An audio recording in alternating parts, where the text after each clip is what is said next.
Hello friends, आप Mukesh Goyal. I hope कि आप सारे बहुत अच्छे हैं। और फ्रेंड्स, अपना जो इन्वायरमेंटल साइंस है पेपर 2, इसका पूरा का पूरा एक रिवीजन लेते हैं बढ़िया से, शांति से, चित्त को रिलैक्स करके, और देखते हैं कि कितने कंसेप्ट्स हमारे स्ट्रॉन्ग हैं, कहाँ कमी है। घबराना नहीं है कि अगर ये क्वेश्चन नहीं आ रहा तो घबरा जाए। आराम से चित्त शांत करके फटाफट रिवीजन करते हैं विद एमसीक्यूज। बहुत शानदार एमसीक्यूज के साथ हम रिवीजन करने जा रहे हैं, तो आराम से चित्त शांत करके एक रिवीजन लेते हैं। ठीक है friends, all the very best. चलो बात करते हैं। इससे पहले कि हम एमसीक्यूज के बारे में बात करें, बस एक इन्फॉर्मेशन दे देता हूं कि प्ले स्टोर में अपनी ऐप है जिसका नाम है SWMG। ठीक है, सक्सेस विद मुकेश गोयल के नाम से। इसमें हम पेपर 1 पढ़ते हैं, और पेपर 2 अगर किसी का इन्वायरमेंटल साइंस है तो वो भी हम पढ़ते हैं, और दोनों मीडियम में हम पढ़ाई करते हैं। और अगर आप विलिंग हैं तो ज्वाइन कर सकते हैं। 15 मार्च तक इसमें जितनी भी फीस है उसमें 25% ऑफ चल रहा है फ्रेंड्स। इसमें लाइव क्लासेस, अगर लाइव आप नहीं देख पाते हैं तो रिकॉर्डेड सेशन, पीडीएफ सब आपको प्रोवाइड करवाई जाती है। लाइव सेशन में आपको रेज हैंड का भी ऑप्शन है। अगर आप कोई डाउट रखते हैं तो आप वहीं पे कॉल पे आके डाउट को अपना क्लियर कर सकते हैं। ठीक है फ्रेंड्स, नोट्स वगैरह ये सब अवेलेबल रहता है। तो चलो हम बात करते हैं क्वेश्चंस के बारे में। और पहला क्वेश्चन है असर्शन रीजनिंग का। बहुत शांति से अच्छे से कंसेप्ट को समझना है। क्या कह रहा है कि active ingredient in most pesticides are organic chlorine compounds. ठीक है, पहला असर्शन कह रहा है कि active ingredients in most pesticides are organic chlorine compounds.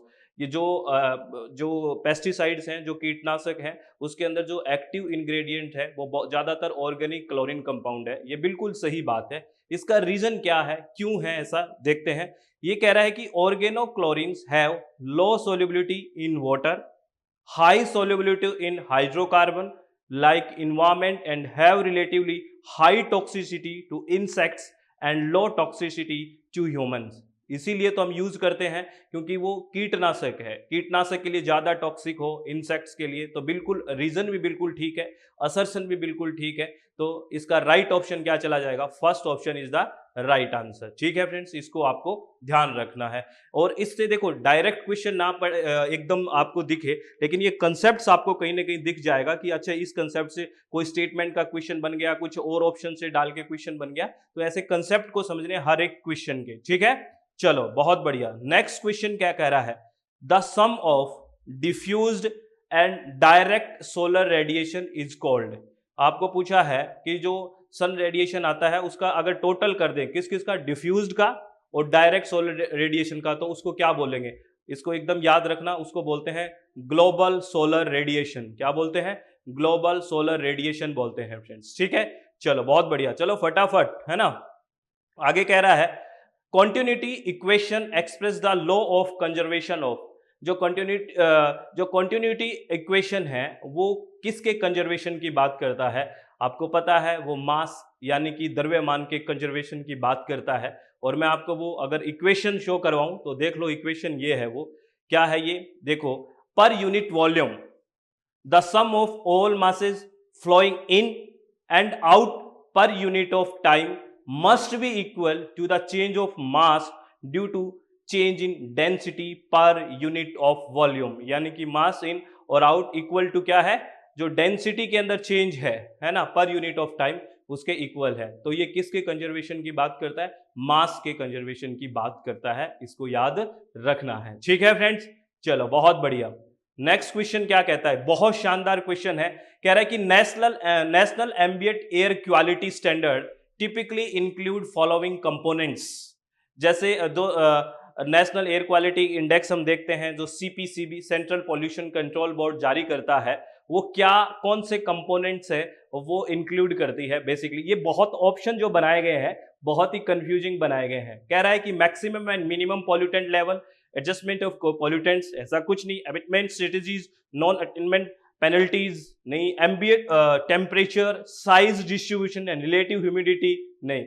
Last option क्या कह रहा है? इंडिकेटर, केमिकल और chemical class, averaging time, pollutant form and level, इसकी बात करता है फ्रेंड्स। वो आपने देखा होगा 8 hours, 24 hours, annual, average time की बात करता है। कौन कौन से पोल्यूटेंट है उसकी बात करता है। तो बिल्कुल राइट ऑप्शन कौन सा है?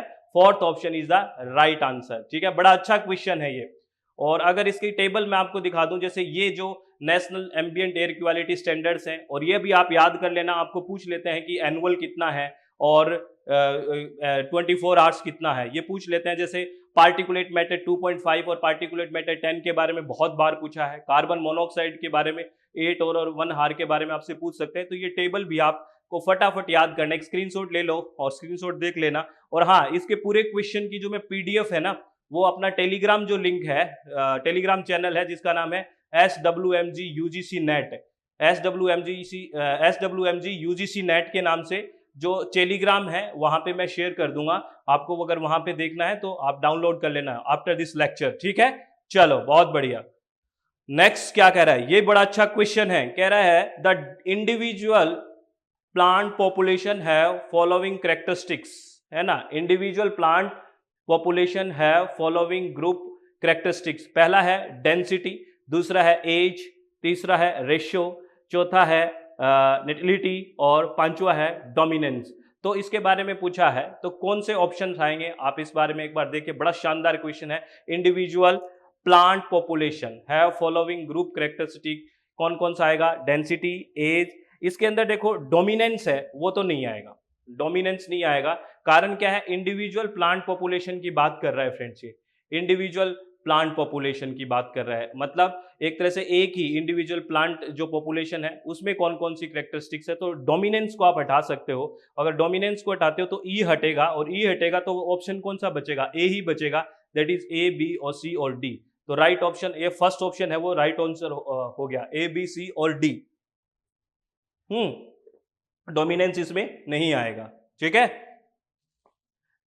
देखो ये नीचे लिखा भी हुआ है, a population is defined as group of individual of the same species living and interbreeding with in a given area. इसमें कौन कौन सा है, population size, density, age, structure, natality मतलब बर्थ रेट्स है, मोर्टिलिटी मतलब death rates and sex ratio, ये सब शामिल किया जाता है ना। डोमिनेंस को शामिल नहीं किया जाता, ये याद रखना। इनमें से ऑप्शन आए तो ये करने हैं, डोमिनेंस को बेसिकली शामिल नहीं किया जाता है, याद रखें। तो उसमें से हमने डोमिनेंस को हटाया सिर्फ।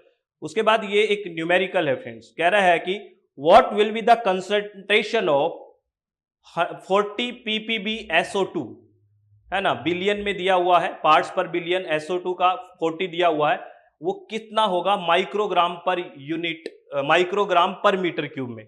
आपसे पूछा है पीबीबी में, आपको वैल्यू दी गई है और वो वैल्यू पूछी गई है माइक्रोग्राम पर मीटर क्यूब में। तो इसका एक फॉर्मूला आपको दिखा देता हूं फ्रेंड्स, वो फॉर्मूला ध्यान रखना। क्या है इसका फॉर्मूला, ये देखो फॉर्मूला। अगर आपको माइक्रोग्राम पर मीटर क्यूब में अगर आपको सोल्व करना है, ये फॉर्मूला याद रखना एग्जाम में, प्लीज याद रखना। Microgram per metre cube equal to concentration in ppb into molecular weight बटे 24.25, ठीक है। यहाँ पे कंसंट्रेशन आपको दे रखी है क्वेश्चन में 40 ppb, और टेम्परेचर आपको 25 डिग्री सेल्सियस पे, और मॉलिक्यूलर वेट है SO2 का वो कितना है 64 हो गया। तो आप वैल्यू रखो, आप क्या क्या रखोगे, कंसंट्रेशन रखा 40 दी गई है, मॉलिक्यूलर वेट आपको 64 दी गई है, और डिवाइड बाई 24.45 करोगे तो ये लगभग जो वैल्यू आएगी वो कितनी आ जाएगी, जो लगभग वैल्यू आएगी ये 104.7 आ जाएगी। जो थर्ड ऑप्शन है वो राइट ऑप्शन हो जाएगा, ठीक है। ये आप कैलकुलेट करके देख लेना फ्रेंड्स, यही ऑप्शन, यही राइट आंसर आएगा 104.7, ठीक है। ये ध्यान रखना और ये फॉर्मूला याद रखना फ्रेंड्स। आ सकता है ये क्वेश्चन, अगर माइक्रोग्राम पर मीटर क्यूब में निकालना है, पीपीबी में अगर कॉन्सेंट्रेशन दी हुई है तो क्या होगा, microgram per metre cube equal to concentration in ppb into molecular weight upon 24.45, ठीक है, ये याद रखना, ठीक है फ्रेंड्स प्लीज। चलो नेक्स्ट क्वेश्चन के बारे में बात करते हैं। ये कह रहा है कि डीप ओपन बेंथोस कम्युनिटीज के बारे में बात कर रहे हैं। पहला कह रहा है इसको एलिमिनेशन मेथड से करने में आपको बहुत ही मेरे हिसाब से बढ़िया रहेगा, एलिमिनेशन से बात करो इसके, कि कौन सा ऐसा इसमें से एक ऑप्शन है जिसको आप निकाल सकते हो एकदम। देखते हैं, पहला कह रहा है extend from the boundary of continental shelf to the deepest oceans, ये तो आप नहीं निकाल सकते। ऑफन्स are heterotrophic living on and in mud surface and bacteria, इसको भी नहीं। Include planktons and large swimming animals, एक तो इसको काट दो भी, डीप ओपन बेंथोस में ये काटो। एक तो सी ऑप्शन नहीं आएगा, सी ऑप्शन इसमें है, ये और इसमें है, ये दो ऑप्शन तो कट गए।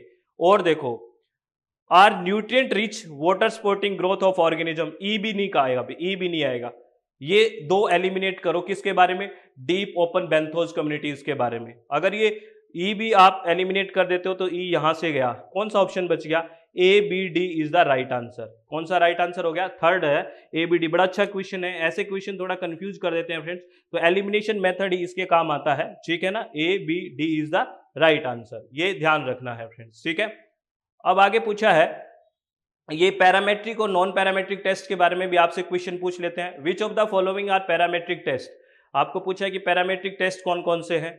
काई स्क्वायर टेस्ट है, पेयर टी टेस्ट है, एमसी नेमार्स टेस्ट है, एफ टेस्ट है और विल्कोन्सन साइन रैंक टेस्ट है। इसके बाद देखें तो देखो, एक तो टी टेस्ट हो गया पैरामेट्रिक, और एक कौन सा हो गया? एफ टेस्ट हो गया। बी और डी जो है ये दोनों के दोनों पैरामेट्रिक टेस्ट है, और जो बाकी बच गए वो नॉन पैरामेट्रिक टेस्ट है। तो बी और डी, ये तो आपको एग्जांपल ध्यान रखने पड़ेंगे भी, पैरामेट्रिक कौन सा है, कहाँ पे मैथमेटिकल कैलकुलेशन की बात होती है, कहाँ नहीं होती, पैरामेट्रिक और नॉन पैरामेट्रिक में, ये आपको ध्यान रखना पड़ेगा। तो यहाँ पे जो बी और डी है वो पैरामेट्रिक है, जो बाकी जो बच गए वो कौन सा है? नॉन पैरामेट्रिक है। तो इसके बारे में मैंने लिख भी दिया है, आप ध्यान रख लें। Non parametric test are used to evaluate hypothesis for entire population distribution and are employed for qualitative data analysis।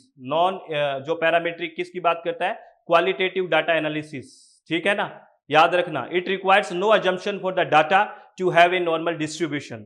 तो एग्जाम्पल है नॉन पैरामेट्रिक के जो ये है, ठीक है। और parametric test evaluate hypothesis for a particular parameter, usually the population mean and employed in quantitative data analysis, parametric, ठीक है ना। And data should have a normal distribution, ये प्रॉपर्टी भी आपसे पूछी जा सकती है, ये भी आप ध्यान रखिए फ्रेंड्स, ठीक है। और ये जो एग्जांपल है, टी टेस्ट है, स्टूडेंट टी टेस्ट है, एफ टेस्ट है, जस्ट जेड टेस्ट है, ये सारे के सारे किस में है? पैरामेट्रिक टेस्ट में है। ये आपको ध्यान रखनी है फ्रेंड्स, ठीक है, प्लीज ये ध्यान रखना।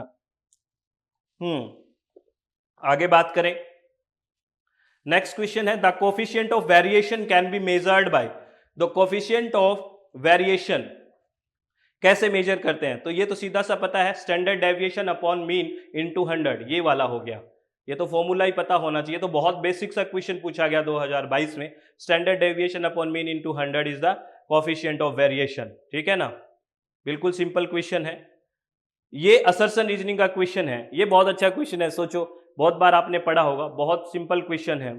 देखो, कह रहे temperature of large water body varies more slowly than that of land of comparable size। temperature of large water body varies more slowly than that of the land of comparable size। बिल्कुल सही बात है कि जो water body का जो temperature आपने देखा होगा वो धीरे धीरे चेंज होता है, और भूमि का बजाय लैंड के।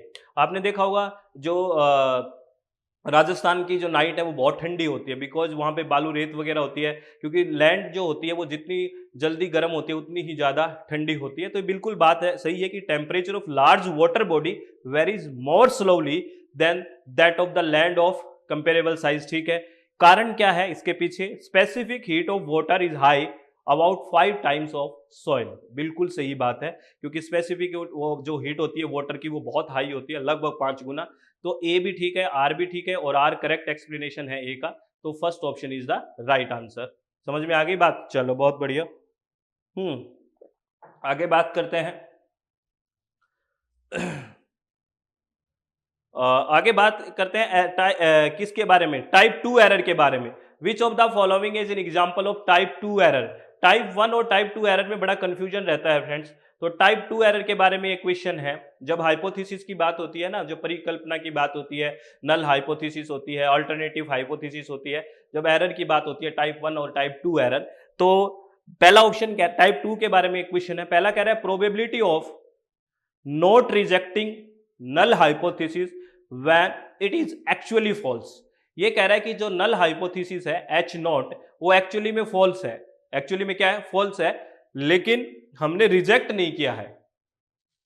फॉल्स थी तो रिजेक्ट करना चाहिए था, लेकिन probability of not rejecting null hypothesis when it is actually false, false थी लेकिन रिजेक्ट नहीं किया तो एरर किया है। तो ये टाइप 2 एरर है, बिल्कुल टाइप 2 एरर है। आप उल्टा मत कर देना, आप उल्टा मत कर देना। जैसे बी ऑप्शन है वो टाइप 1 में है, probability of rejecting null hypothesis when it is actually true, ये नहीं, ऊपर वाला ऑप्शन ठीक है टाइप 2 में।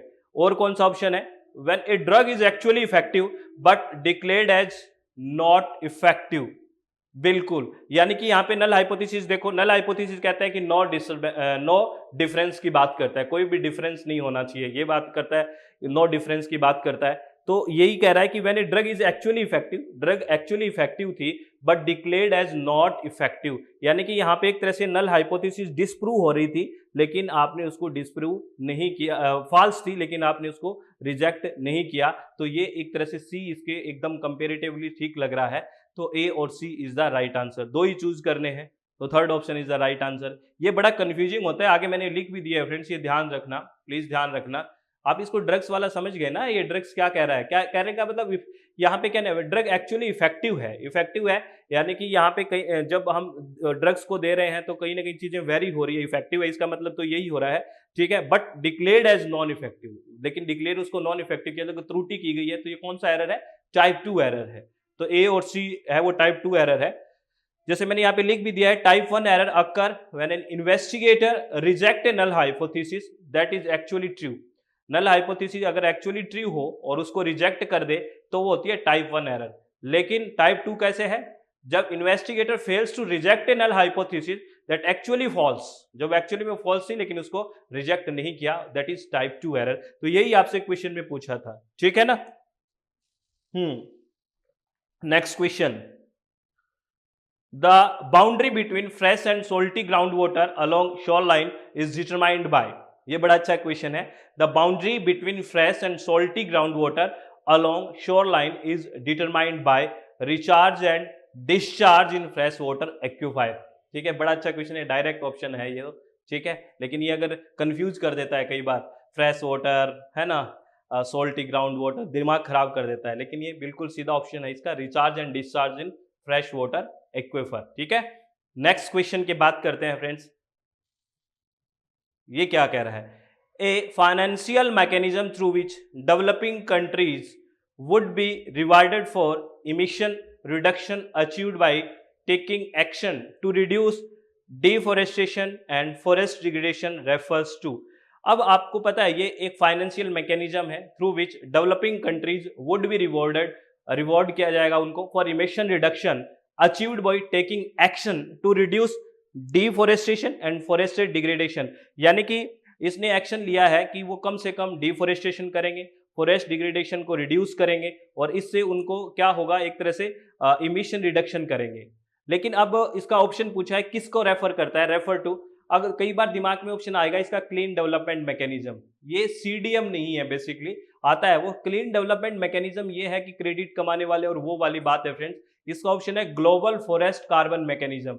बेसिकली क्या है ये, global forest carbon mechanism, GFCM है ये, याद रखना, ग्लोबल फॉरेस्ट, क्योंकि यहाँ पे फॉरेस्ट की बात की गई है, reduce deforestation and forest degradation. तो ये जो कंफ्यूजन हो सकता है वो क्लीन डेवलपमेंट मैकेनिज्म में कहीं ना कहीं आपसे कंफ्यूजन में लेके आ सकता है, ये आएगा second, global forest carbon mechanism, ये आपको ध्यान रखना है फ्रेंड्स, ठीक है। आगे बात करते हैं friends, BOD test is commonly used to, बहुत अच्छा क्वेश्चन है, BOD किसके लिए होता है, ठीक है ना। Determined amount of oxygen required for biological treatment of organic matter present in waste water, बिल्कुल ठीक है। Determine size of waste water treatment facility, assess efficiency of treatment process, determine compliance with waste water discharge limit, ये तो सारी ठीक है भी, इसलिए यूज किया जाता है, बिल्कुल ABCD, बिल्कुल बहुत अच्छा क्वेश्चन है। कई बार एक ऑप्शन देख के ही भाग जाते हैं कि बस यही होगा, सारी ये इसी से रिलेटेड बात कर रहा है।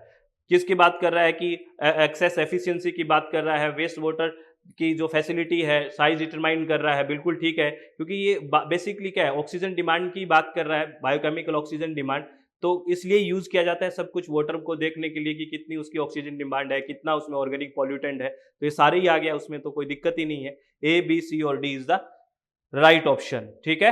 नेक्स्ट क्वेश्चन क्या कह रहे हैं, ये बड़ा अच्छा क्वेश्चन है सर, सारे क्वेश्चन अच्छे हैं, बिल्कुल अच्छे हैं, कंसेप्ट्स को समझ रहे हैं फ्रेंड्स। अगर आपने कंसेप्ट नहीं समझा ना तो दिक्कत हो जाएगी, बहुत दिक्कत हो जाएगी। ये कह रहे हैं arrange the following elements of image interpretations in order of increasing complexity.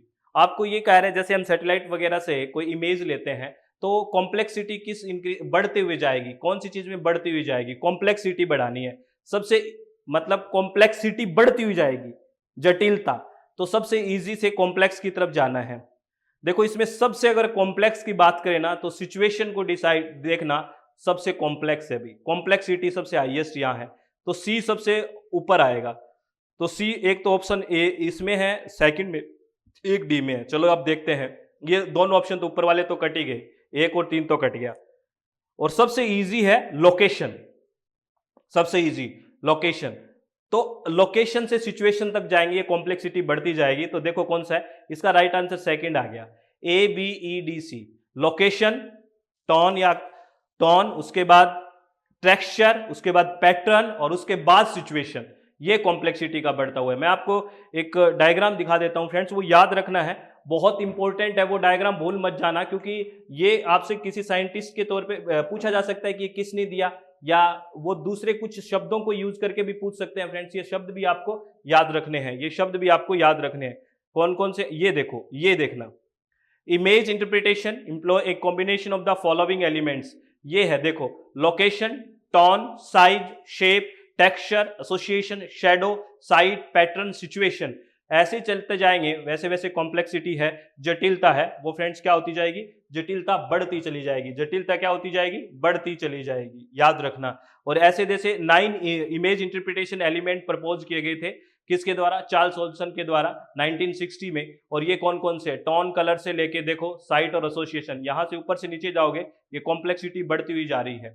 ध्यान रखना, ये आपसे पूछा जा सकता है। सही से दिख रहा है ना आपको, ये ध्यान रखना, प्लीज ध्यान रखना, बहुत इंपॉर्टेंट है। चलो भी नेक्स्ट क्वेश्चन के बारे में बात करते हैं। एक्सपोजर कंसंट्रेशन इज, बहुत ही शानदार क्वेश्चन, इसमें सारा का सारा ऑप्शन से खेला गया है। ये कह रहा है exposure concentration is the amount of the chemical that is received by the target. आपको ये भी कहीं ना कहीं ठीक लग रहा होगा। सेकंड देखो, the amount of chemical present in the medium with which an organism has contact. यहां पे पूरा एक्सप्लोन किया गया एक्सपोजर को। This one is the right option, the amount of chemical present in the medium with which an organism has contact, this is exposure for the concentration। ठीक है, वो उतना उसको एक्सपोजर है क्योंकि उतना कांटेक्ट में है वो, तो ये याद रखना था, organism has contact। तो एक्सपोजर कंसंट्रेशन में राइट आंसर क्या हो गया, second option is the right answer. चलो फ्रेंड्स आगे बात करते हैं। आगे कह रहा है कि genetic engineering is possible because, आजकल हम जेनेटिक इंजीनियरिंग की बात करते हैं, ये क्यों पॉसिबल हो पाई, किस वजह से। पहला कह रहा है restriction endonucleases purified from the bacteria can be used in vitro. In vitro मतलब बाहर, लेबोरेटरी वगैरह में हम, यानी कि नेचुरल कंडीशन से बाहर हम यूज कर सकते हैं। तो ये सबसे जरूरी है कि रेस्ट्रिक्शन एंडोन्यूक्लियेजेज जो एंजाइम है उसको हम, जो हमने बैक्टीरिया से प्यूरिफाई किया, उसको हम बाहर यूज कर पाए, तभी तो जेनेटिक इंजीनियरिंग पॉसिबल हो पाई ना। बाकी तो आगे तो यूज किया गया है इसको कि स्पेसिफिक कट करता है, ये करता है, ये बात तो ठीक है, लेकिन अगर ये बाहर इन विट्रो अगर यूज ही नहीं होता तो कैसे यूज करते, कैसे जेनेटिक इंजीनियरिंग पॉसिबल होती। तो सबसे जरूरी बात है कि रेस्ट्रिक्शन जो एंडोन्यूक्लियेजेज एंजाइम है जो स्पेसिफिक साइट को कट करता है, वो जो बैक्टीरिया से प्यूरिफाई किया गया can be use in vitro, इसको बाहर यूज कर सकते हो, तभी तो ये सब जेनेटिक इंजीनियरिंग पॉसिबल हो पाई। तो बिल्कुल राइट ऑप्शन है फर्स्ट है वो, बिल्कुल राइट ऑप्शन है। बड़ा अच्छा क्वेश्चन है, कंफ्यूज करने वाला क्वेश्चन है फ्रेंड्स, ठीक है, ये थोड़ा ध्यान रखें। नेक्स्ट क्वेश्चन क्या कह रहा है, the proteins in the cell wall of micro organisms have an overall net negative charge at pH of most soil environment because, बहुत बढ़िया क्वेश्चन है, ये बड़ा कंफ्यूजिंग है। कह रहा है the protein in the cell walls of micro organisms, जो माइक्रो ऑर्गेनिजम्स की सेल वॉल होती है उसकी प्रोटीन की बात कर रहा है। The protein in the cell wall of micro organisms have an overall net negative charge at pH of most soil environment because, यानी कि पीएच का और इसमें पीआई यानी कि आइसो इलेक्ट्रिक पॉइंट का, पीआई है ना, यह आइसो इलेक्ट्रिक पॉइंट का रिलेशन पूछा गया है कि पीएच और आइसो इलेक्ट्रिक पॉइंट क्या हो जब वहां पे जो माइक्रो ऑर्गेनिज्म की जो सेल वॉल है वहां पे जो प्रोटीन है वो नेगेटिवली चार्ज हो। तो याद रखना, the pH of environment is greater than the iso electric point. अगर ऐसा सिचुएशन है तो जो सेल वॉल के अंदर जो माइक्रो ऑर्गेनिज्म की सेल वॉल है जो प्रोटीन होगा वो ओवरऑल नेगेटिव चार्ज रखेगा। तो the pH of environment is greater than the isoelectric point. याद रखना, ये बहुत ही बढ़िया क्वेश्चन है, ये बहुत कंफ्यूज कर जाता है, क्योंकि लास्ट वाला सेकंड ऑप्शन बिल्कुल कंफ्यूज कर देगा कि ज्यादा होना चाहिए कम। pH हमेशा क्या होना चाहिए, ग्रेटर होना चाहिए देन PI, तभी आपको जो ओवरऑल जो नेगेटिव चार्ज है वो शो करेगा, है ना। ये याद रखना, ये बड़ा शानदार क्वेश्चन है फ्रेंड्स, ठीक है। आगे कह रहा है कि विच of the following is correctly matched pair. ये तो बहुत ही सिंपल क्वेश्चन है, कौन सा करेक्टली मैच है। बायोडाइवर्सिटी, बेसल कन्वेंशन आपको पता है किससे रिलेटेड है, बेसल कन्वेंशन किससे रिलेटेड है, बेसल कन्वेंशन है बेसिकली हैजार्डियस सब्सटेंस का जो ट्रांस बाउंड्री मूवमेंट है, तो इसके साथ सही मैच नहीं है। मॉन्ट्रियल प्रोटोकॉल ओजोन से है, ठीक है ना, और रामसर कन्वेंशन वेटलैंड से है, तो कौन सा है, क्योटो प्रोटोकॉल जो क्लाइमेट चेंज है वो बेसिकली क्या है, एकदम करेक्टली मैच्ड पेयर यही है और नहीं है। ये तो बहुत आपके लिए बहुत सिंपल क्वेश्चन है ये तो, ठीक है। Next question, which of the following is a nominal variable. कौन सा नॉमिनल वेरिएबल है। देखो हम बात करते हैं ना, नॉमिनल के बारे में बात करते हैं, ऑर्डिनल के बारे में बात करते हैं, रेशियो जो सबसे हाईएस्ट की बात करते हैं, ये सब बात करते हैं ना। तो आपको पूछा है नॉमिनल, नॉमिनल क्या बताता है, जेंडर बताता है आपको, है ना। ये बेसिकली एक तरह से नॉमिनल की बात करता है ये, है ना। ये यानी कि जैसे ऑर्डर की बात नहीं कर सकता, सीक्वेंस की बात नहीं करता, ये नॉमिनल्स की बात करता है। तो देखना क्या है, लेवल ऑफ रेनफॉल नहीं, रेनफॉल मॉडरेट सीवियर ये हो सकती है, माइल्ड नहीं, ये तो नॉमिनल ऐसा नहीं बताता, ये तो एक ऑर्डर हो गया। Blood group of type A B हो, ये बिल्कुल इसमें आ गया नॉमिनल में। ब्लड ग्रुप ए है या ए बी है या बी है या ओ है, बात सीधी सी है। यानी कि ये जैसे मेल है या फीमेल है, ये बात कौन करता है, नॉमिनल करता है। तो ब्लड ग्रुप ये है या नहीं है, तो बिल्कुल एकदम ब्लड ग्रुप हो गया। अब कई बच्चे हाइट ऑफ ए ट्री में हो गया, हाइट कैसे हो सकता है, कम ज्यादा ऐसा ऑर्डर में हो सकता है, नहीं, तो ये वो ऑर्डर में आ जाएगा। तो नॉमिनल में सिर्फ कौन सा आएगा, blood group type A B B और ओ, ये सब आ जाएगा। और सोशियो इकोनॉमिक स्टेटस तो कैसा ही हो सकता है, तो ये भी नहीं आएगा, ठीक है। तो राइट आंसर कौन सा हो गया, बी हो गया। और आगे थोड़ा डिफाइन भी कर दिया है, a nominal variable doesn't have any numerical characteristic and is qualitative. A nominal variable can be coded, but arithmetic operations cannot be performed on them. In other word, nominal variable cannot be quantified. ठीक है, जैसे hair colour है, black colour है, brown colour है ना। Dogs जो उनकी breeds है, जैसे जर्मन शेफर्ड वगैरह कोई भी है, या ब्लड ग्रुप वगैरह है, ये सारा किस में आएगा, नॉमिनल में आएगा, ठीक है। याद रखना फ्रेंड्स, ये भी बड़ा अच्छा क्वेश्चन। नॉमिनल हर बार आपको यूजीसी क्वेश्चन पूछ लेता है नॉमिनल के बारे में, एक बार जेंडर का पूछ लिया था, तो इस तरह से क्वेश्चन आपसे पूछ लेते हैं, ठीक है ना। और ये क्वेश्चन क्या कहता है, ये क्वेश्चन भी बहुत ही शानदार है भी। ये क्वेश्चन में बड़ी ट्रिक खेली गई है, which of the following recognize low waste approach. ये वेस्ट मैनेजमेंट से लिया हुआ क्वेश्चन है, लो वेस्ट अप्रोच की बात कर रहा है।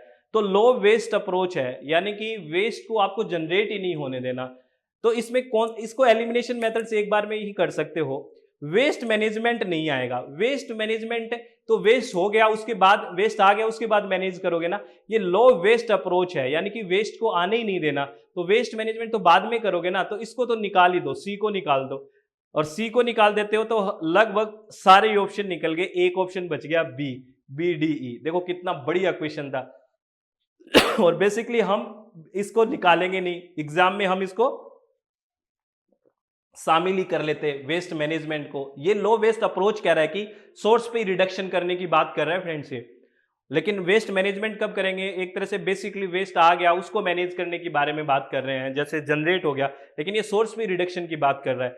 तो इसमें एक तो आएगा circular economy, path of development. Circular economy का मतलब है बेसिकली कि जो वेस्ट है वो रीयूज के सर्कल में ही रहे बेसिकली।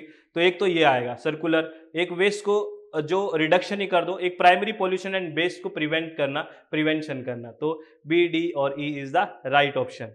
बहुत बढ़िया क्वेश्चन है, इसमें मैंने आपको लिख दिया है, the focus is not on waste management but on reducing it from the source. ठीक है, ये बात है। It relies on a circular economy, the goal is to avoid sending trash to landfill, incinerator, the ocean और any other part of the environment. इससे बचना है हमें, ठीक है। ये तो मैनेजमेंट की बात होगी, वेस्ट मैनेजमेंट की। The concept of the circular economy aims to keep raw material in the close loop, raw material को क्लोज लूप में रखना, ठीक है ना, यानी कि यूज करते रहना। This one is the circular economy, ये याद रखना है, ठीक है। चलो आगे बात करते हैं फ्रेंड्स। ये कह रहा है what will be the BOD 5 for a waste water sample when 21 ml of sample is diluted to 300 milligram in BOD bottle to determine dissolved oxygen। तो इसका ऑप्शन तो देखो पहले ही आपको दिख रहा होगा, रेड में है 71.4 मिलीग्राम पर लीटर। ये आया कैसा, इसमें देख लेते हैं। आपको गिवन है इनिशियल DO दिया गया है और 5 डेज लेटर DO दिया गया है, यानी कि फाइनल DO दिया गया है। तो इस तरह का क्वेश्चन हो जहां पे आपको इनिशियल और फाइनल DO दिया हुआ हो और आपके बारे में डिजोल्व के ऑक्सीजन की बात पूछे, तो एक सीधा सा फॉर्मूला याद रखना है। ये BOD की बात करता है, ये 5 डेज बाद BOD की अगर पूछे तो क्या करना है आपको, ये फॉर्मूला देखना है फ्रेंड्स। ये एग्जाम में याद रखना फ्रेंड्स, प्लीज याद रखना। BOD 5 डेज का एक फॉर्मूला क्या याद रखोगे, DO initial minus DO final upon P। ये फॉर्मूला याद रखना, रट लेना। यहाँ पे P क्या है, P है volume of waste water upon volume of waste water plus dilution water. ठीक है, ये P है। तो यहाँ पे P की वैल्यू क्या आ जाएगी, वॉल्यूम ऑफ वेस्ट वाटर आपको दिख रखा है 21 है, और आपको फिर सैंपल के बाद डाइल्यूशन के बाद 300 दे रखा है, तो P की वैल्यू आ गई 0.07। तो BOD के फॉर्मूले में रख देंगे। आपको इनिशियल दे रखी है 10, फाइनल दे रखी है 5 और P की वैल्यू 0.07 आ गया, तो आपका आंसर आ गया ये। तो प्लीज आप फॉर्मूला याद रखना अगर आपको BOD 5 डेज निकालना हो और DO इनिशियल और फाइनल दिया हुआ हो, तो इस तरह से आप इसको निकाल सकते हैं। आप स्क्रीनशॉट ले सकते हैं, और नहीं तो मैं आपको बता रहा हूं कि ये PDF आज शाम को ही इस लेक्चर के बाद अपना जो टेलीग्राम है SWMG UGC NET, इस नाम से टेलीग्राम है, इस पे मैं शेयर कर दूंगा। अगर आपको ये चीजें वहां से देखनी है तो आप देख सकते हैं। ठीक है, SWMG UGC NET के नाम से जो टेलीग्राम है वहां पे। चलो, rapid EIA is called, rapid EIA किसको कहते हैं, कितने मंथ की स्टडी को रैपिड EIA कहते हैं, आपको पता ही होगा। स्टडी ऑफ 3 मंथ, 3 मंथ की स्टडी को हम क्या बोलते हैं, रैपिड EIA बोलते हैं बेसिकली, रैपिड EIA याद रखना। ठीक है, उसके बाद है ये EIA से ये क्वेश्चन है, which one of the following is the correct order of steps taken during process of EIA, environmental impact assessment में जो प्रोसेस है वो कौन सा होता है। पहले स्क्रीनिंग होती है, स्कोपिंग होती है, public hearing, issue of environment clearance. इसका सीधा सीधा लिखा है स्क्रीनिंग स्कोपिंग में, सी ऑप्शन है इज द राइट आंसर। और स्क्रीन आउट करना के भी EIA की जरूरत है कि नहीं, आपको पता है कि प्रोजेक्ट्स को A में और B 2 भाग में बांटा गया है। A वालों में EIA 100% जरूरत है, फिर B को हमने B1 और B2 में बांटा गया है। B का स्क्रीनिंग होता है कि हाँ EIA की जरूरत है कि नहीं, जो B1 में आ गया उसको है, B2 वालों को नहीं है। इस तरह से कौन सा स्टेट के अंदर है, कौन सा सेंट्रल गवर्नमेंट के अंदर है, ये सब बातें हम करते हैं। तो इसका screening, scoping, public hearing, issue of environmental clearance, ये इसका राइट ऑप्शन हो गया फ्रेंड्स। ठीक है, नेक्स्ट क्वेश्चन क्या कहता है, मैच करना है। ये तो आप कर ही दोगे, बिल्कुल ईयर है, क्या है, इन्वायरमेंटल प्रोटेक्शन एक्ट कब आया, 1986 में आया, EPA 1986। तो P यानी ये P है, P का 3, यही सेकंड ऑप्शन आ गया अभी, इसमें तो कोई दिक्कत ही नहीं है। फॉरेस्ट कंजर्वेशन एक्ट आ गया 1980 आ गया, वाटर प्रिवेंशन वाला आ गया 1974, और एयर 81 आ गया। तो ये तो ईयर्स आपको याद ही होगी। इस तरह के क्वेश्चन आप गलत मत कर देना फ्रेंड्स, आप लोगों से रिक्वेस्ट है। अगर इस तरह के क्वेश्चंस आप गलत करते हो तो ध्यान रखना, दिक्कत हो सकती है। फिर हम सिलेक्शन से बाहर होने की पूरी कोशिश कर रहे हैं, मेरा ये मानना है फ्रेंड्स, है ना। फिर हम सिलेक्शन करवाने के नज़दीक नहीं है। इस तरह के क्वेश्चन गलत नहीं होने चाहिए। और जब आप पेपर दो ना तो चित्त शांत रखना, मन रिलैक्स रखना, क्योंकि 3 घंटे लगातार स्क्रीन देखते हैं ना फ्रेंड्स, तो इरिटेशन होने लगती है। तो 10 क्वेश्चन करके थोड़ी आंखें बंद करके सो मत जाना, थोड़ी आंखें बंद करी, फिर आराम से रिलैक्स हुए, फिर अपने स्क्रीन को देखा, ऐसे आराम से करना, चित्त शांत रखना, याद रखनी है इस बात को प्लीज़। ठीक है, चलो नेक्स्ट क्वेश्चन क्या कह रहा है, ये environmental baseline, development action, mitigation measure, review, इसको मैच करना है। तो इन्वायरमेंटल बेसलाइन क्या होता है, बेसलाइन डाटा इकट्ठा करते हैं ना, EIA की बात करते हैं। तो बेसलाइन में क्या होता है, establishment of present and future state of environment, establishment of present की, यही तो डाटा इकट्ठा करते हैं हम। A का 4 आ गया, A का 4 पहले में ही है, हो गया। देखो एक एक से मैच हो रहा है। डेवलपमेंट एक्शन में क्या आ गया, रेशनल ऑफ द प्रोजेक्ट, और मिटिगेशन मेजर में क्या आ गया, avoid, reduce and remedy of impact. Review में क्या आ गया, रिव्यू में आ गया सिस्टमेटिक अप्रेजल ऑफ EIS। तो ये फर्स्ट ऑप्शन हो गया, ये राइट आंसर हो गया। एक से ही आ रहा है फ्रेंड्स, इतना कंफ्यूज होने की जरूरत ही नहीं है। ठीक है, ये क्या कह रहा है, फॉर द साइंटिफिक रिसर्च और investigation the chief wild life warden may grant the permission to public to enter a sanctuary under the section. जो वाइल्ड लाइफ प्रोटेक्शन एक्ट है 1972, उसके तहत आपसे पूछा गया है, बेसिकली उसी के तहत आएगा, 22 और 27 के तहत तो आना नहीं है। ये कह रहा है for the scientific research for investigation the chief wild life warden may grant the permission to public to enter a sanctuary under the section. कौन से सेक्शन के तहत एंट्री की परमिशन दे सकता है? वो 28 के तहत, 28 of the wild life protection act 1972 के तहत वो परमिशन दे सकता है फ्रेंड्स, बिल्कुल दे सकता है, जो चीफ वाइल्ड लाइफ वार्डन है वो। ठीक है, ये याद रखना है। उसके बाद है as per the amended rules for the implementation of forest right act of 2006 the transit passes for the transport of minor forest produce are issued by. कौन इश्यू कर सकता है? ये एक बार यूपीएससी में भी पूछा था, ग्राम सभा कर सकता है बे issue.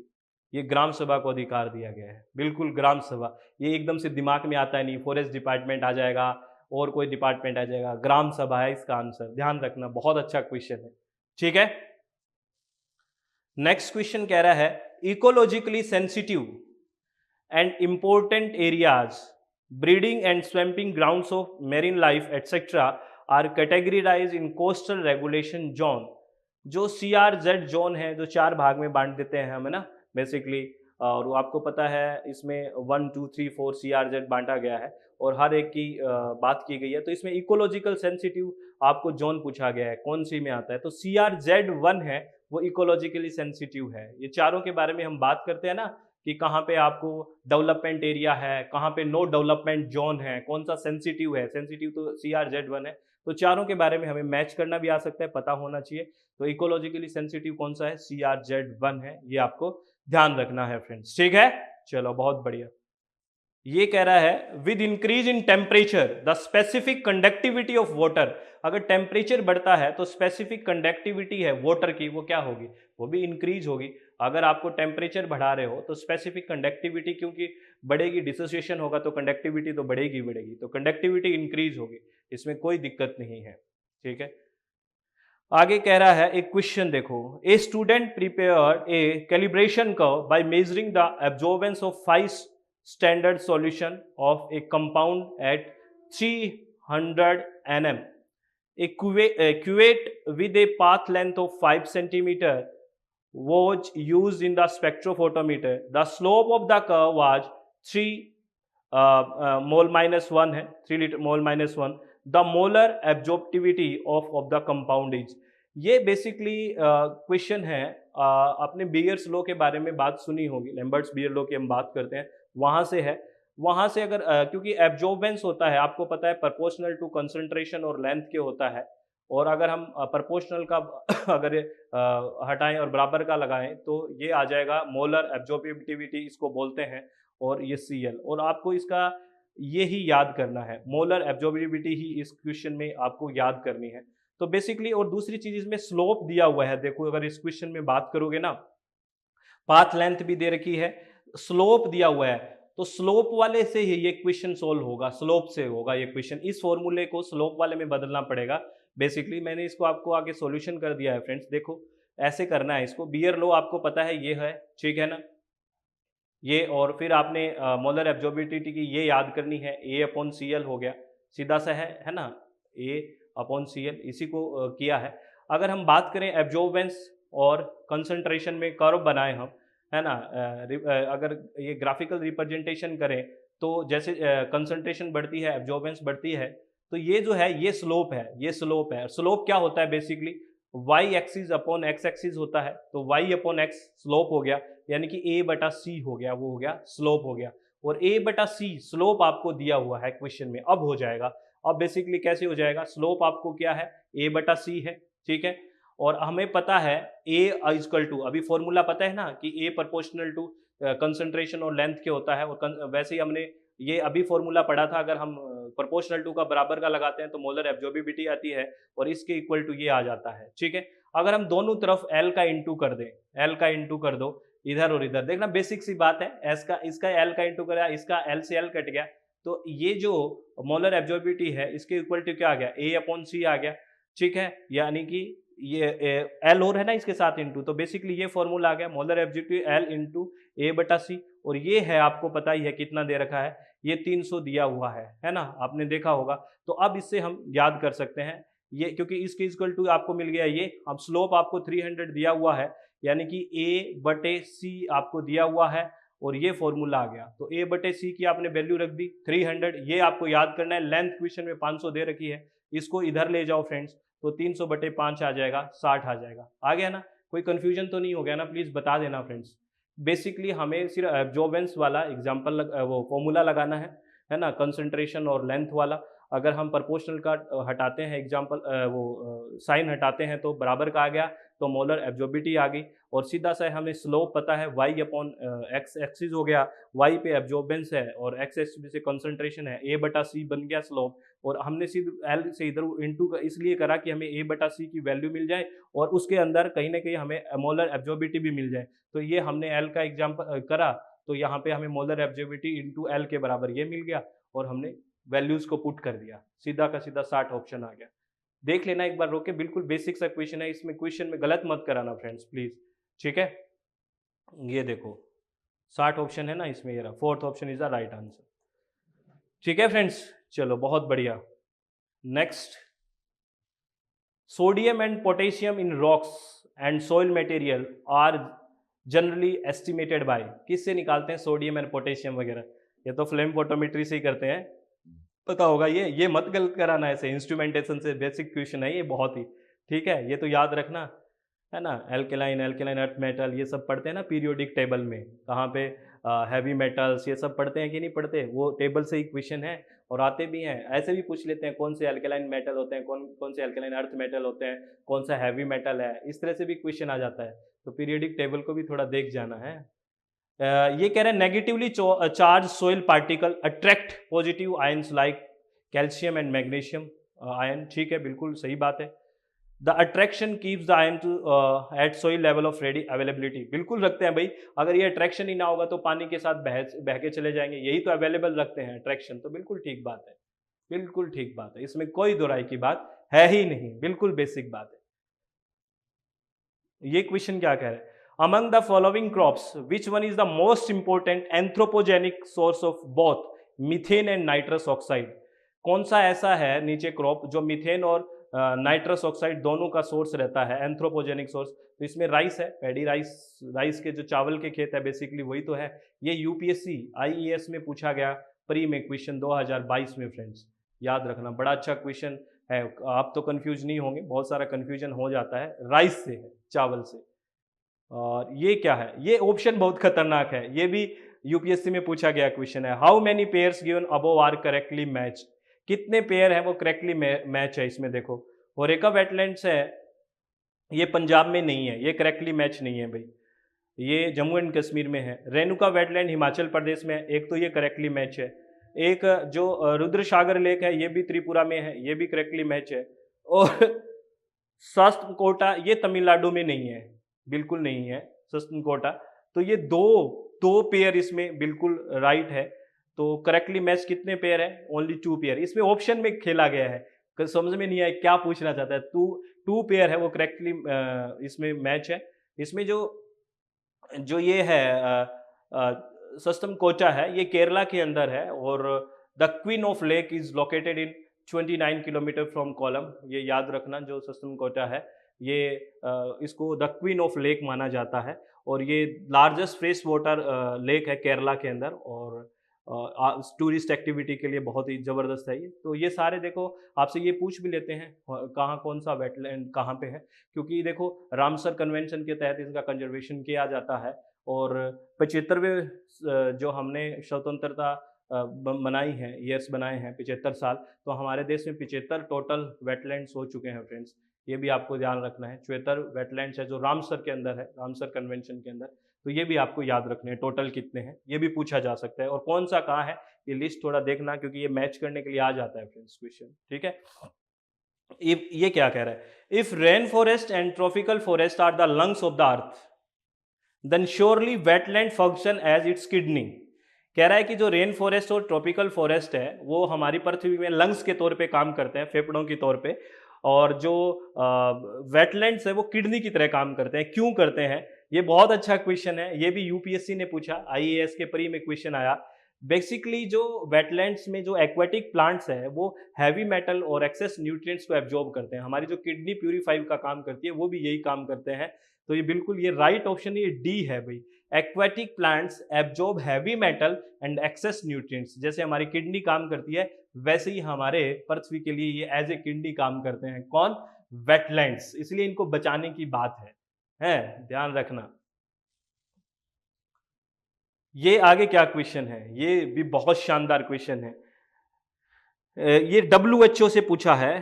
In the guideline statement context WHO consider the air quality following the 24 hours mean of PM 2.5 should not exceed 15 microgram per meter cube and annual mean of PM 2.5 should not exceed 5 microgram per meter cube according to WHO पूछा है friends. ठीक है, तो बिल्कुल ये first तो बिल्कुल ठीक है, बिल्कुल ठीक है, ठीक है। दूसरा कह रहा है in a year the highest level of ozone pollution occur during the period of increment weather. नहीं, ये टेम्परेचर पे डिपेंड करता है। जहाँ ये नहीं होगा, ये नहीं होगा भी। जहाँ टेम्परेचर ज़्यादा होगा नॉक्स टूटेगा, उसके बाद ओजोन ज़्यादा बनेगा, हाईएस्ट लेवल ऑफ ओजोन, ये नहीं होगा। सेकंड नहीं होगा। थर्ड कह रहा है PM10 can penetrate the lungs barrier and enter the blood stream. PM10 नहीं कर सकता ब्लड स्ट्रीम में एंटर। PM 2.5 जरूर कर सकता है क्योंकि साइज बहुत छोटा होता है, तो ये भी गलत है, थर्ड ऑप्शन भी गलत है। फोर्थ कह रहा है excessive ozone in the air can trigger asthma. बिल्कुल ओजोन की वजह से अस्थमा हो सकता है, तो ये भी राइट आंसर है। एक और चार कहाँ है? 1 and 4 only. Second option is the right answer. 1 and 4 only is the right answer. बहुत अच्छा क्वेश्चन है ये भी फ्रेंड्स, ध्यान रखना। आगे पूछा है which one of the following has been constituted under the environmental protection act 1986। कौन सा है जो 1986 के प्रोटेक्शन एक्ट के तहत बना है? सेंट्रल वाटर कमीशन नहीं, central ground water board, central ground water authority. Central ground water authority बनी है अभी, याद रखना, ये भी बहुत ही कंफ्यूजिंग था। सेंट्रल ग्राउंड वाटर अथॉरिटी बना है किसके तहत? जो इन्वायरमेंटल प्रोटेक्शन एक्ट है उनके तहत सेंट्रल ग्राउंड वाटर अथॉरिटी। याद रखना, कंफ्यूज मत हो जाना, बड़ा अच्छा क्वेश्चन है, बहुत शानदार क्वेश्चन है। तो फ्रेंड्स ये सारी की सारी यूनिट्स को हमने रिवाइज करने की कोशिश की है और एक अच्छा सा एक रिवीजन लेना है, किसी भी तरह की टेंशन नहीं लेनी है। मेरी बात समझ रहे हो? ऐसा नहीं है कि इसमें से कोई क्वेश्चन नहीं आ रहा तो टेंशन लेके बैठ जाओ। ये जो रिवीजन हमने किया ये टेंशन के लिए नहीं किया है, ये थोड़ा शार्पनेस लाने के लिए, कॉन्फिडेंस लाने के लिए किया है। तो अपना चित्त शांत रखिए, 2 बार देखे जाए इसको। एग्जाम के टाइम सुबह सुबह अगर देखने का मन हो तो देखना, प्रेशर मत लेना, और सुबह तो रहने ही दो क्योंकि बहुत जल्दी एग्जाम है। रात को 2 बार देख के सो जाना इसको। अगर टाइम है तो, और कुछ नहीं पढ़ पा रहे हो तो ये देख लेना, बहुत ही काम आएगा। ठीक है फ्रेंड्स, मेरे हिसाब से बहुत बेनिफिशियल रहेगा। तो ऑल द वेरी बेस्ट। और मैं फिर आपको एक इन्फॉर्मेशन दे देता हूं कि प्ले स्टोर में अपनी ऐप है जिसका नाम है SWMG success with Mukesh Goyal, और इसमें हम पेपर 1 कंप्लीट पढ़ते हैं, हिंदी और इंग्लिश मीडियम में कोई दिक्कत नहीं है। पेपर 2 इन्वायरमेंट साइंस भी पढ़ते हैं। अगर कोई स्टूडेंट ज्वाइन करना चाहता है तो इस ऐप को रजिस्टर करके कोर्स में जाके परचेज कर सकता है, ज्वाइन कर सकता है। और 15 मार्च तक हमारी जो भी फीस है इसमें 25% ऑफ चल रहा है फ्रेंड्स। अगर आप विलिंग है तो आप ज्वाइन कर सकते हैं। इसमें रेज हैंड का भी ऑप्शन है अगर कोई डाउट है तो, और इसमें अगर आप लाइव नहीं देख पाते तो रिकॉर्डेड सेशन भी देख सकते हैं। लाइव एंड रिकॉर्डेड सब फैसिलिटी है। तो ऑल द वेरी बेस्ट आपके एग्जाम के लिए। और फ्रेंड्स आप लोगों से रिक्वेस्ट है कि अपना चित्त शांत रखें, एग्जाम को अच्छे से शांति से चित्त को रिलैक्स करके दे के आए, किसी भी तरह की टेंशन ना लें। आपको बाहर आके ये नहीं बोलना है कि मैं ये कर देता, मैं इस तरह से हो जाता तो मेरा सिलेक्शन हो जाता, ये गलती नहीं करता तो सिलेक्शन हो जाता। इस तरह की बात एग्जाम के बाहर आके नहीं करनी है। आपके पास 3 हॉर्स हैं, पहले से सोच के जाना कि मुझे वहाँ पे अपने आप को शांत रखना है, चित्त रिलैक्स रखना है और अच्छे से परफॉर्म करना है बहुत शांति के साथ, है ना। मुझे कोई एक्सक्यूज़ नहीं देना, मेरा 100% दे के आना है। और अगर आप 100% दोगे, मन से पेपर को अच्छे से शांति से देखोगे सही सबमिट किया है क्या, सही से ऑप्शन चूज कर रहे हो क्या। और अगर आपको रहे तो लास्ट के 5, 7, 10 मिनट बचा लेना जिससे 10 मिनट जिससे आप अच्छे से रिलैक्स होके देखो कुछ गलती तो नहीं है कहीं पे। मतलब हर एक रिलैक्स मैनर में देना है फ्रेंड्स, ऐसे जल्दबाजी, हड़बड़ी में गड़बड़ी हो जाएगी, वो मत करना। और आपको मेरी तरफ से ऑल द वेरी बेस्ट, आपको बहुत-बहुत शुभकामनाएँ कि आपका एग्ज़ाम बहुत अच्छा हो, सबका नेट जेआरएफ क्वालीफाई हो और किसी भी तरह की आपके जीवन में टेंशन ना हो। बहुत-बहुत धन्यवाद, take care, all the best. Hello friends, क्या आपका पेपर टू इन्वायरमेंट साइंस है कोड नंबर 89? अगर हाँ, तो आप हमारे साथ जुड़ सकते हैं अपनी SWMG एप्लीकेशन पे, जिस पे हम लाइव सेशन भी देते हैं और साथ में अगर लाइव सेशन नहीं देख पाते हो तो 10 की 10 यूनिट की रिकॉर्डेड सेशन भी देते हैं। बिल्कुल चित्त को शांत रखते हुए कंसेप्ट्स को क्लियर करते हैं। अगर आप जुड़ना चाहते हैं तो आप जॉइन कर सकते हैं। ऑल द वेरी बेस्ट, बहुत बहुत धन्यवाद, thank you, thanks a lot friends.